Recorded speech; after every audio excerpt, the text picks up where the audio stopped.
just a fraction bias about that little spot there in Tusmore Avenue. Wonderful spot to live. So good luck to Marie with the sale of that property.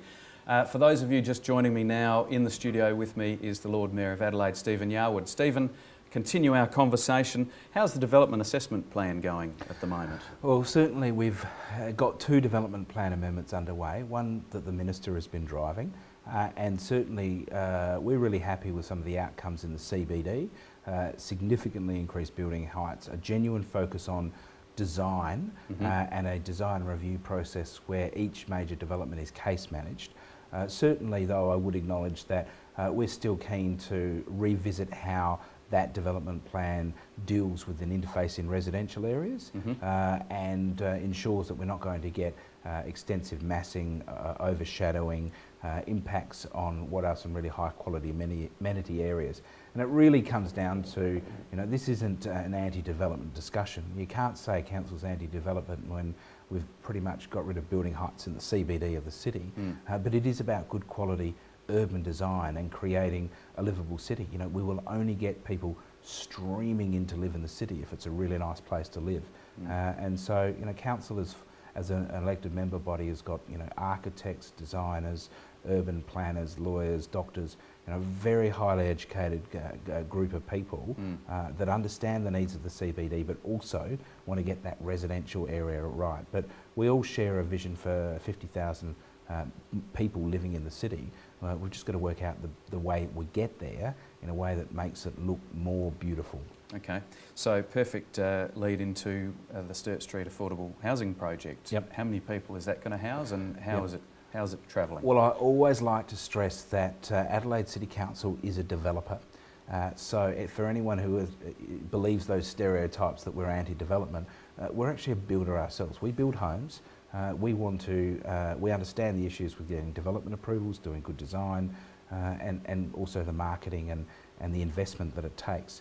So we're building around 180 properties, and they will be a mix of some affordable, some to private market, but it really is about building a high quality public realm and good quality apartments that will give a great vibe to that city. That part of the city. You're really a stone's throw from the central market. 50% of people who live in that area walk to work, and we would expect most of those people to be doing the same. And Sturt Street over time is going to be upgraded right next to Whitmore Square. Yes. My favourite square, because it's only 16% roadway and 84% green space. And so it's a great part of the city to live, and we're doing that because we want to provide housing choice for people and fill in a section that the market might not necessarily grab immediately.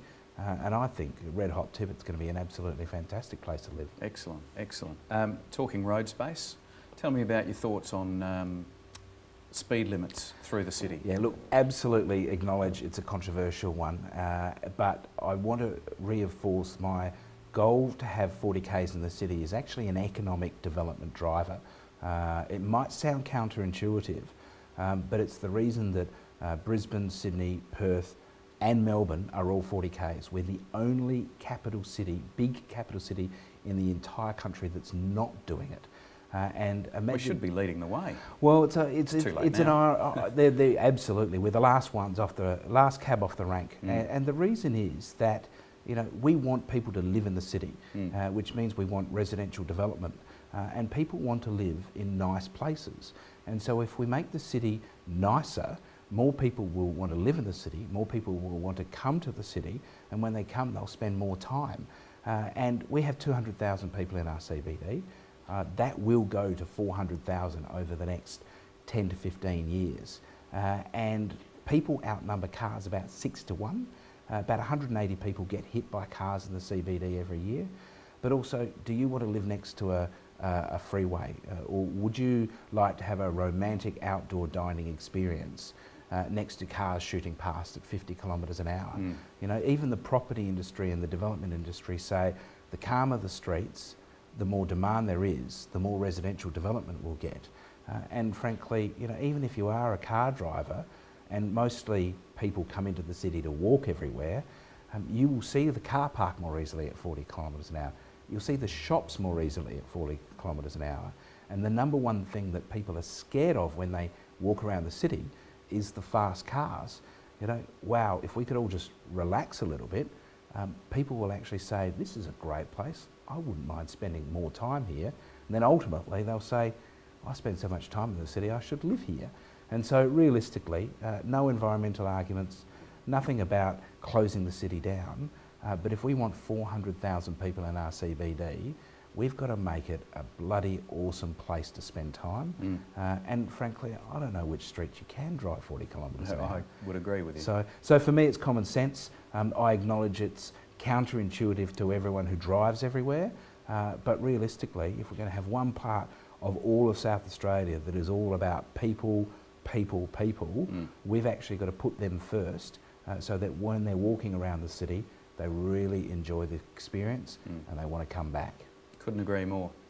Love your thinking, and keep doing what you're doing, because I think it's brilliant. So thanks for coming in and spending the time with us. My pleasure, Tim. Terrific. And I think what you do here on TOOP TV is a great idea, really innovative, and I think you're doing a great job, mate. Thanks, Stephen. Cheers.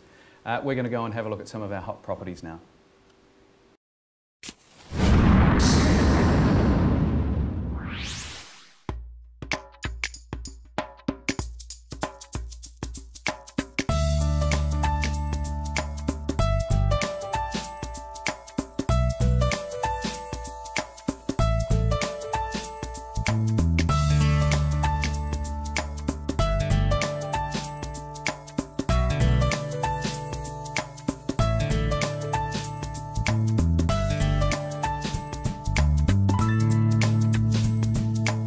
Well, that's it for today's show. If you missed anything out of today's show or would like to simply view it again, you can always subscribe to our podcast.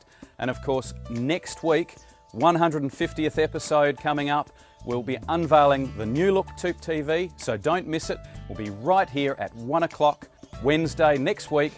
Don't forget to tune in.